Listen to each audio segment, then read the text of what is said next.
bienvenue sur ma chaîne Sid's Hands. Je m'appelle Sid, j'ai bientôt 23 ans et aujourd'hui on se retrouve pour ma 5e vidéo qui est donc la 3e de ma série de tutos de Noël. Dans cette dernière, je vais vous partager 6 tutos de création de Noël, un par semaine jusqu'à Noël pour vous aider à le préparer au mieux et pour, je l'espère, pourquoi pas vous donner quelques petites idées de cadeaux à offrir à vos proches. Il y aura des projets couture, mais aussi crochet, certains plus rapides et faciles à faire comme celui d'aujourd'hui, qui pourront notamment faire de parfaites idées cadeaux de dernière minute. Je vous en dis pas plus sur les autres qui vont arriver, mais je peux vous donner quelques petits indices.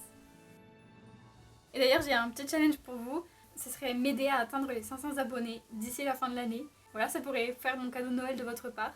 Ça m'aiderait énormément et ça me ferait vraiment tellement plaisir. Donc n'hésitez vraiment pas à vous abonner, ça me soutient énormément.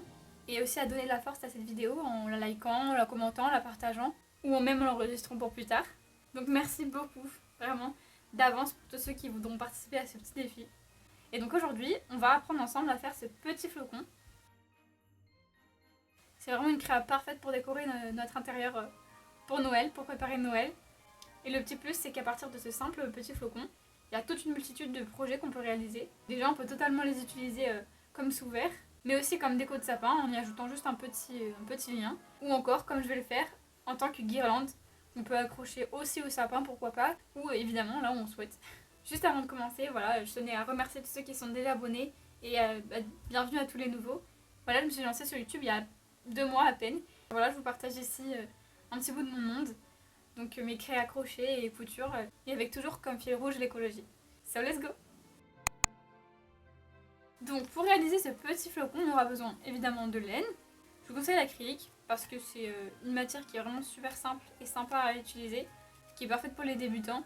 Vous pouvez évidemment choisir la taille que vous voulez, ça va juste donner un flocon plus ou moins petit en fait. Là pour un fil crocheté avec un crochet de 2 à 2,5, ça donne un flocon de cette taille là. C'est petit, mais vous pouvez évidemment utiliser un fil un peu plus épais. Et donc évidemment plus le fil sera épais, plus ça va agrandir le flocon. Et plus le fil sera fin, plus ça va rétrécir. Vous pouvez évidemment adapter selon ce que vous voulez. Ensuite, d'un crochet adapté à la taille de votre laine. Normalement c'est marqué derrière, là ils disent 2 crochets 2 ou 3. Bon moi c'est un 2,5. D'une petite paire de ciseaux, d'un marqueur de maille et d'une petite aiguille pour rentrer les fils à la fin. Et d'ailleurs je vais utiliser une pelote que j'ai tout simplement dénichée de seconde main, plus précisément chez Emmaüs. Parce que voilà, en fait comme je vous le disais juste avant, l'écologie c'est vraiment une valeur qui m'est vraiment chère. C'est pour ça que je déniche toujours tout mon matos là-bas, aux ressourceries. Et c'est d'ailleurs devenu une vraie passion d'aller chiner tout mon matériel. Parce que c'est ça aussi en fait que j'essaie de vous partager sur mes réseaux. C'est qu'on peut vraiment trouver des matières premières et même du matériel d'ailleurs, pépites de seconde main. Pour créer de super pièces, mais de manière encore plus respectueuse de notre planète. Voilà, je tenais à vous en parler parce que c'est ça qui me pousse à créer, c'est ça qui me pousse à vous partager tout ça sur les réseaux. C'est la façon que j'ai et que j'aime de créer. Et si ça peut inspirer même qu'une seule personne, je serais vraiment super contente. Avant de commencer, voici les points que vous aurez besoin de connaître pour réaliser ce petit flocon. Le cercle magique, le nœud coulant, la maille en l'air, la maille serrée, la bride et la couture basique. Pour ce tuto, je vais vous montrer pas à pas comment on va faire. Mais je vous ai aussi créé ce diagramme que vous pourrez donc prendre en capture d'écran si vous voulez. Et donc on va commencer par faire notre cercle magique. On va prendre notre fil, le bout libre vers la gauche. On vient prendre nos doigts qu'on vient mettre comme ça. On va faire passer le fil sur la partie inférieure de nos doigts. On vient pincer. Et ensuite on vient tout simplement passer le fil derrière les doigts, à nouveau par-dessus. On vient tourner nos doigts et créer un X avec le fil. Donc comme vous voyez, on se retrouve avec un X. On vient donc passer notre crochet sous le brin de droite pour aller chercher le brin de gauche et le faire passer au-dessous. Et ensuite, on tourne et on vient chercher le fil de pelote qu'on fait passer à travers cette petite boucle. Tac. Et donc voilà, on a notre petit cercle magique. Et donc là, on va faire notre premier rang qui est constitué de 6 brides avec entre chacune une maille en l'air. Donc pour ça, on fait soit la technique basique de faire 2 mailles en l'air, soit on peut faire une autre technique qui donne un peu plus cette illusion d'avoir une vraie bride. Là, ça se voit pas forcément quand on regarde pas très attentivement, mais quand on regarde justement avec plus d'attention, on voit que c'est 2 mailles en l'air. Pour avoir cet effet d'illusion de bride, tout simplement, on vient faire une maille serrée, Et ensuite on vient faire passer notre crochet dans le brin de gauche. Vous voyez celui-là, là. On vient passer notre crochet pour faire une maille serrée dans ce brin-là. Et là on a une espèce de fausse bride.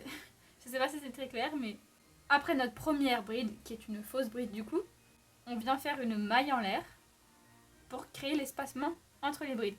Ensuite on vient créer notre deuxième bride. Donc cette fois-ci une vraie bride. On vient passer le fil sur le crochet. On vient passer notre crochet sous ce fil. On vient chercher le fil de pelote. Et maintenant on se retrouve avec 3 boucles sur le crochet. 1, 2, 3. On va devoir venir chercher le fil de pelote qu'on va venir faire passer à travers les 2 premières boucles du crochet. Donc celle-là, 1 et 2. Comme ceci. Donc là, comme vous pouvez le voir, on a 2 boucles sur le crochet. Et on va venir refaire la même chose. Donc chercher le fil de pelote et le faire passer à travers les 2 boucles. Et donc voilà, bravo, vous avez créé votre bride. Et donc ensuite, on refait une maille en l'air pour l'espacement. Et ainsi de suite jusqu'à avoir 6 de ces enchaînements. Donc bride et maille en l'air.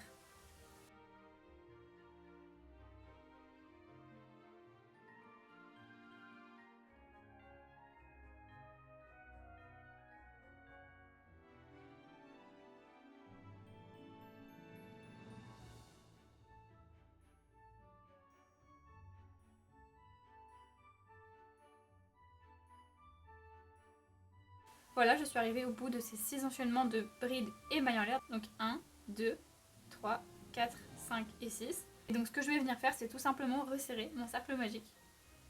Donc pour refermer le rang, je vais venir faire une maille coulée dans la première bride. Donc comme ceci. Je viens chercher le fil que je vais passer sous cette maille. Et dans la boucle. Et voilà. Et là, on a notre premier rang. Donc maintenant, on va faire notre second rang. Et pour ça, on commence pareil que le premier rang, c'est-à-dire soit on fait une chaînette de 2 mailles en l'air, soit on fait comme moi, la fausse bride, donc faire notre maille serrée dans le prochain espacement. Donc, tac. Et encore une fois, dans le brin de gauche pour faire la deuxième maille serrée, pour créer notre illusion de bride. Et donc, à travers cet espacement, on va faire en tout 3 brides. Donc là, on a notre première, notre deuxième, et enfin la troisième. Et quand on a fait notre cluster, on va appeler ça comme ça, 2-3 brides, on vient faire une maille en l'air pour créer l'espacement. Et on va donc réaliser ce schéma-là dans tous les espacements. Donc dans les 5 prochains espacements. Une bride, 2 brides, 3 brides et une maille en l'air. Dans l'espacement suivant, 3 brides,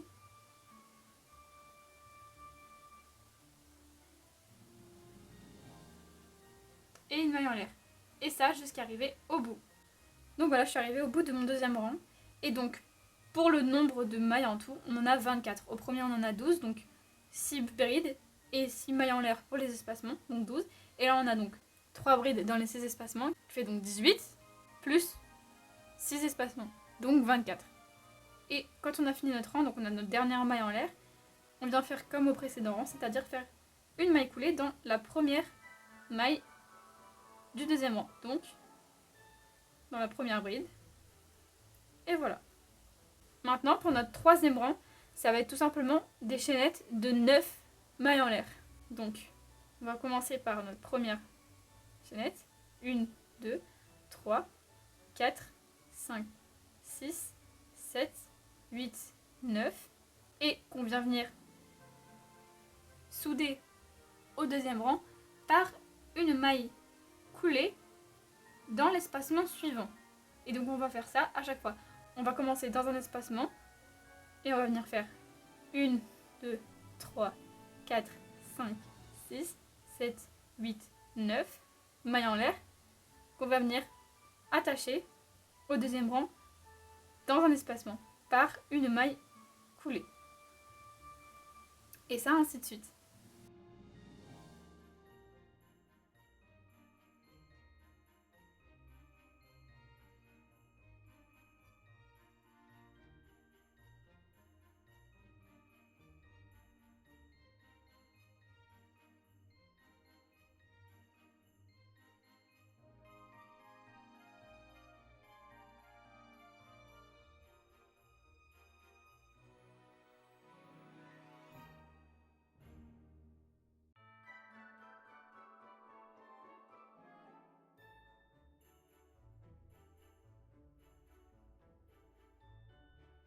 pareil pour la dernière chaînette. Pour terminer les rangs, c'est comme en fait à chaque fois. Une maille coulée dans l'espacement. Et là, on a fait notre troisième rang. Donc pour le quatrième rang, ce qu'on va devoir faire, c'est 11 mailles serrées autour de cette chaînette. Donc, 1, 2, 3, 4, 5, 6, 7, 8, 9, 10 et 11. Et quand on a fait nos 11 mailles serrées autour de la chaînette, sur la chaînette, on vient encore une fois la raccrocher à l'espacement par une maille coulée. Donc, tac, tac et tac. Et ainsi de suite. Donc, 11 mailles serrées dans cette chaînette là. Donc 3, 4, 5,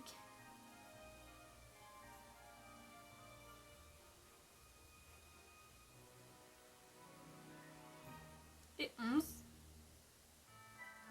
Et encore une fois, pour faire la jointure à la base, une maille coulée à travers l'espacement. Et voilà. Et ça, jusqu'à arriver à la fin du rang. Donc voilà, j'ai fini de faire toutes mes mailles serrées dans toutes les chaînettes. Et pour finir, on va encore venir faire une maille coulée dans le premier espacement. Et voilà. Et donc on va pouvoir passer au dernier rang, qui va être en fait la dernière étape, qui va donner du coup cet aspect flocon. Donc dans la première maille, on va venir faire notre première maille coulée. Une. Dans la seconde, une deuxième. Et donc là on arrive à la troisième maille, dans laquelle on va venir faire notre premier feston, si on peut appeler ça comme ça. Donc on vient faire une première maille coulée. Et donc maintenant on va venir faire une chaînette de 3 mailles en l'air. 1, 2 et 3. Et donc là on va venir faire une autre maille coulée dans cette troisième maille pour tout simplement finir et souder ce feston au rang. Et donc pour ça on va venir faire passer notre crochet dans la première maille coulée qu'on a faite au début avant la chaînette. Entre les deux brins de la maille coulée qu'on a faite avant la chaînette. Dans cette maille coulée. Tac. Et on fait une maille coulée normale. Et donc là on a notre premier petit feston. Et ensuite on va continuer. Et on vient donc faire deux prochaines mailles coulées, donc 1 et 2. Et donc là on arrive à la 6e maille du rang précédent, dans laquelle on va venir faire cette fois-ci le feston de 3 brins, qui est donc tout simplement l'extrémité du flocon, vous voyez, qui a cet effet donc de 3 petites branches. Et pour ça on vient refaire la même chose que tout à l'heure, donc 3 mailles en l'air, et à nouveau une maille coulée dans la maille coulée qu'on a faite avant la chaînette de 3 mailles en l'air. Tac. Donc là on a notre petite branche de droite. Maintenant pour celle du milieu, on vient faire une chaînette de 5 mailles en l'air. Et tout pareil, on vient à nouveau faire une maille coulée dans la même maille coulée du début.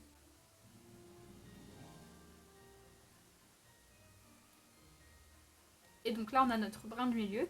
Et donc là on va venir faire le dernier brin, la dernière petite branche, celle de gauche, en faisant encore une fois tout pareil, une chaînette de 3 et en la soudant à la base par une autre maille coulée dans la même maille coulée.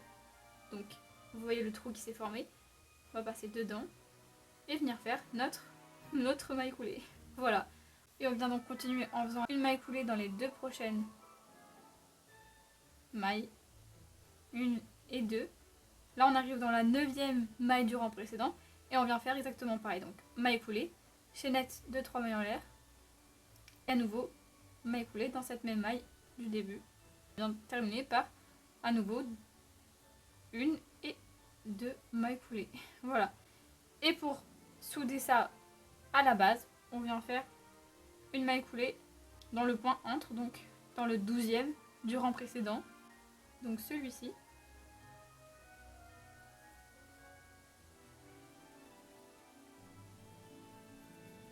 et ça jusqu'au bout.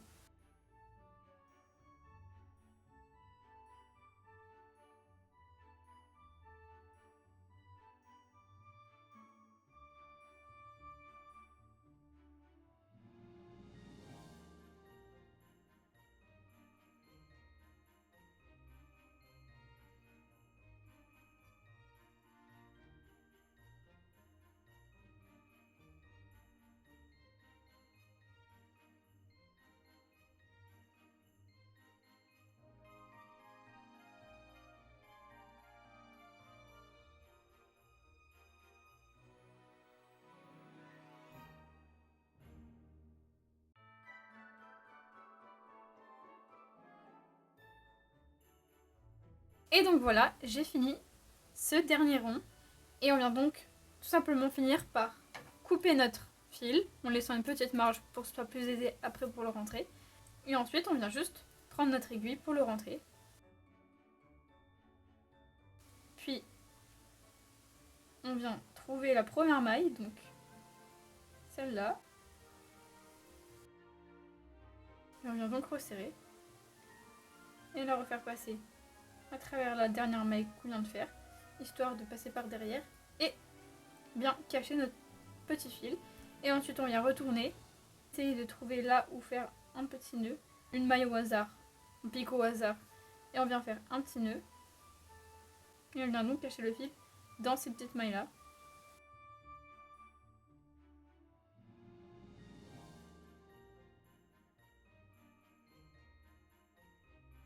Jusqu'à l'extrémité, on tire.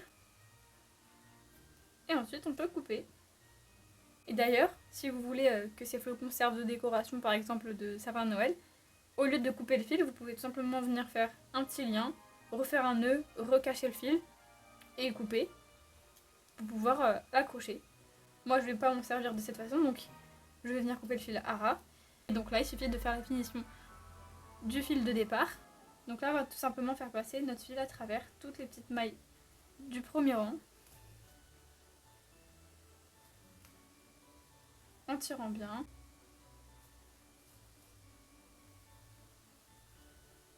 Et après quelques tours, 2 ou 3 max, on peut venir couper notre fil. Et donc voilà, on a notre petit flocon. Et donc la dernière étape à faire, ça va être de le bloquer, c'est-à-dire de lui donner sa forme finale.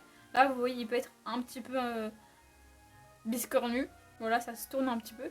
Et donc pour plaquer tout ça, vous venez l'humidifier et l'épingler à la limite à une serviette, ou bien le mettre à plat et le laisser sécher toute la nuit par exemple. Vous pouvez aussi passer un petit coup de fer, genre de quelques secondes, et ce sera assez plat pour être joli. Voilà, j'espère que ce tuto vous a plu et que vous allez adorer vos petits flocons. Dites-moi ce que vous avez pensé de ce 5e tuto, parce que voilà, encore une fois, c'est mes tout débuts dans la création de vidéos longues, et j'aimerais vraiment avoir vos retours. Et n'oubliez pas, rendez-vous lundi prochain pour le prochain tuto de Noël. J'espère que cette série de vidéos vous plaît et vous aide. Merci beaucoup d'avoir regardé, et si le cœur vous en dit, n'hésitez pas à liker, commenter, partager, voire même de vous abonner. Surtout pour qu'on réussisse à atteindre cet objectif, ce défi, d'être 500 abonnés sur la chaîne d'ici la fin de l'année. Ça me ferait extrêmement plaisir et ça m'aiderait aussi beaucoup. Merci encore une fois d'avoir regardé et à bientôt!